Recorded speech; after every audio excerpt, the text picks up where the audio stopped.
रिश्तों को निभाने के समय किसी के आगे इतना मत झुको कि उठते समय सहारे की जरूरत पड़े, क्योंकि जो आपको झुका रहा है वो आपको उठने में कभी मदद नहीं करेगा, और जो रिश्तों को झुकाने में विश्वास करता है वो कभी रिश्तों को निभाने में विश्वास नहीं कर सकता।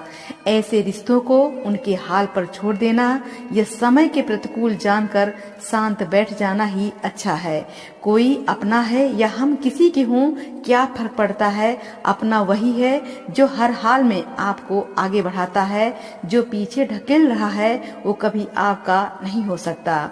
संबंध बहुत ही अनमोल चीज है, इसकी हर किसी से उम्मीद ना रखें, क्योंकि बहुत ही कम लोग दिल का मोल जानते हैं। अगर कोई आपके साथ रिश्ता नहीं रखना चाहता तो खुद को उसकी जिंदगी से दूर कर लो, क्योंकि वक्त खुद ही सिखा देगा उसे कदर करना और आपको सब्र करना। कोई बदल जाए तो दुखी मत होना, क्योंकि बदलना प्रकृति का नियम है। जब जिंदगी में कुछ भी समझ ना आए तो सब कुछ परमात्मा पर छोड़ दो। जो वक्त गुजर गया उसे याद करके कुछ वसूल बना लो और आने वाला वक्त बेहतरीन हो जाएगा। मुस्कुराहटें भी झूठी हो सकती हैं। इंसान को देखना नहीं, समझना सीखो। शरीर सुंदर हो या ना हो, पर शब्दों को जरूर होना चाहिए, क्योंकि लोग चेहरे भूल जाते हैं पर शब्दों को कभी नहीं भूलते। झूठी कस्मों से इंसान नहीं मरता, पर भरोसा जरूर मर जाता है। पैसे से अमीर होना आम बात है, पर दिल से अमीर होना खास बात है। वक्त निकाल कर मिल लिया करो अपनों से। कल अगर अपने ही नहीं रहेंगे तो वक्त का आप क्या करोगे। न होने का एहसास सबको होता है, मगर मौजूदगी की कदर किसी को नहीं होती। जब आपके पास अपने जीवन में समय देखने का भी समय नहीं है तो आप समझ लेना कि कुछ आप बड़ा कर रहे हैं। कोई भी रिश्ता एक तरफ की हिस्सेदारी से नहीं, बल्कि दोनों तरफ से भागीदारी से चलता है। जब आपको ये एहसास हो जाए कि आप किसी की जिंदगी में सिवाय बोझ के और कुछ भी नहीं, तो आपको खामोशी से उनकी जिंदगी से निकल जाना चाहिए, क्योंकि प्रेम अलगाव बर्दाश्त कर सकती है लेकिन बेइज्जती नहीं। दर्द की भी अपनी एक अदा है, वो भी बर्दाश्त करने वाले पर ही फिदा है।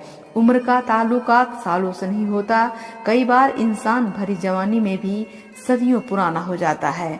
मन कभी सही सोचता है तो कभी गलत, क्योंकि आत्मा प्यार का भी और संस्कार का भी है और नफरत का भी है। जिस संस्कार को ज्यादा इस्तेमाल करोगे वही स्वभाव बन जाएगा। अब ये आपका चुनाव है कि आप प्यार चुनते हैं या नफरत। जीवन में कुछ भी करो, बस एक बात याद रखना कि अगर सत्य का साथ है तो ईश्वर का साथ है। हर इंसान को अपने जीवन में कभी न कभी ये महसूस होता है कि उसकी वफादारी व्यर्थ चली गई, लेकिन सत्य ये है कि ईश्वर सब देखता है, तुम्हारी नीयत, तुम्हारे कर्म और तुम्हारा धैर्य। इसलिए अच्छे बने रहो, लेकिन वहाँ नहीं जहाँ तुम्हारी अच्छाई को समझा न जाए। अब डर घाव से नहीं बल्कि झूठे लगाव से लगता है। लोग कितनी ही नजदीकियाँ क्यों न दिखाएं, लेकिन जब समय आता है तो उनका असली स्वभाव प्रकट हो जाता है। इसलिए आंखों से नहीं अनुभव से परखना सीखो। जो बुरा है उसे त्याग दो, चाहे वो विचार हो, कर्म हो या मनुष्य, क्योंकि जो तुम्हारे जीवन को दूषित करता है वो तुम्हारे आगे बढ़ने में बाधा ही बनेगा। किताबों से ज्ञान मिलता है लेकिन लोगों से अनुभव, इसलिए केवल पढ़ना ही नहीं लोगों को भी पढ़ना सीखो। जो जीवन की असली परीक्षा में सफल होना चाहता है उसे दोनों की समझ होनी चाहिए। यदि तुम सब कुछ स्पष्ट रूप से बता चुके हो और फिर भी कोई तुम्हें नहीं समझता, स्वयं को गलत साबित मत करो।